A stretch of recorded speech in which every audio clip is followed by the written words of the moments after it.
क्या अतीत की भूलें वर्तमान को हमेशा के लिए जख्मी कर सकती हैं? क्या एक टूटे रिश्ते को जोड़ने के लिए सच्चाई की कीमत चुकाना नामुमकिन है? आज हम आपको ले चल रहे हैं वीरगढ़ की शांत मगर रहस्यों से भरी गलियों में। ये वो जगह है जहां ज़मीनी हकीकतें अक्सर ऊपरी चमक दमक के नीचे छिपी रहती हैं। कहानी है एक परिवार की जो एक नाजुक मोड़ पर खड़ा है। एक ऐसी नाजुक डोर जो कब टूट जाए कोई नहीं जानता।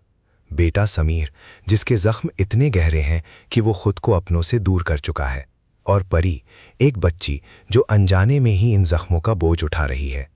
कहानी की शुरुआत होती है एक अजीब सी हिदायत से। हमारे गुजरे हुए कल के बारे में जानने की कोशिश मत करना। ये बात कही जा रही है उस रिश्ते के लिए जिसे दिल से मौका देना चाहते हैं, मगर साथ ही एक डर भी है।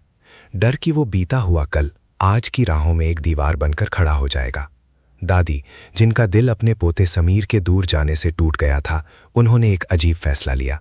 अपनी पोती परी को बहुत छूट दी, हर गलती पर पर्दा डाला। शायद यही लाड़ प्यार परी को जिद्दी बना गया, लेकिन आज उनकी आंखें खुल चुकी हैं। उन्होंने फैसला किया है कि परी अब यहीं रहेगी अपने साथ, और यहीं से शुरू होती है असली परीक्षा। दादी चाहती हैं कि परी को सही संस्कार मिले, उसे राजकीय विद्यालय में दाखिला मिले, और ये सारी जिम्मेदारी समीर के साथ साथ किसी और पर सौंपी जा रही है। एक ऐसी चुनौती जिसे चुनौती कहना शायद गलत होगा, ये तो जैसे खुद को साबित करने का एक मौका है। मगर कहानी में मोड़ तब आता है जब परी की परदादी, जो शायद इस पूरे खेल को भीतर से जानती हैं, सवाल उठाती हैं। वो पूछती हैं, क्या चाहती हो? क्या चाहती हो कि तुम्हारा पति पूरी जिंदगी दर्द में रहे? ये सवाल हवा में तैरता है, एक अनसुलझा रहस्य बनकर। वो समीर के दर्द, उसके अकेलेपन पर उंगली उठाती हैं। और परी का क्या? वो अपने भाई का गुस्सा और नफरत क्यों सहे? ये गलती किसकी है? पर दादी कहती हैं, गलती जो भी है वो बड़ों की है। और यहीं से समीर के दर्द की असली कहानी सामने आती है।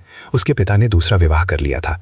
उस दिन से समीर का दिल ऐसा टूटा कि उसने वीरगढ़ की ओर ऐसा रुख किया जैसे पीछे मुड़कर देखना ही गुनाह हो। उसने ना उस घर को याद किया, ना ही उसके सदस्यों को। कभी कभार, और ये कभी कभार ही सब कुछ बयां कर जाता है। ये सिर्फ एक परिवार की कहानी नहीं है, ये उस कड़वी हकीकत का आईना है जहां हम अपने बच्चों को अतीत के जख्मों से बचाना चाहते हैं, पर अनजाने में उन्हें और गहरे घाव दे देते हैं। हम सोचते हैं कि अनदेखी से सब ठीक हो जाएगा, पर सच तो ये है कि अनकहे सच जहर की तरह रिश्ते रहते हैं। ये एक ऐसी जद्दोजहद है जहाँ प्यार और गुस्सा, उम्मीद और निराशा सब एक साथ चलते हैं। सवाल ये है कि क्या वीरगढ़ की ये दीवारें समीर के दिल के जख्मों को भर पाएंगी, या परी के मासूम चेहरे पर भाई की नफरत की छाया हमेशा के लिए पड़ जाएगी? मेरी भविष्यवाणी है कि परी के आने से समीर की जिंदगी में ठहराव आएगा, पर उसका अतीत उसे आसानी से छोड़ने वाला नहीं। ये परिवार एक ऐसे मोड़ पर खड़ा है जहाँ से या तो वो एक साथ आगे बढ़ेंगे या फिर अतीत की खाई में और गहरे धंस जाएंगे। और परी, वो शायद इस सबके बीच खुद को ढूंढ ही लेगी। याद रखिए, कभी कभी सबसे बड़े जख्म सबसे खामोश चेहरों के पीछे छिपे होते हैं। अगर हमारी माँ की जगह दे दी वो बाप, या एक बच्चे से उसका बचपन छीना वो बाप। बड़े भाई के प्यार पे तो परी का भी हक है ना।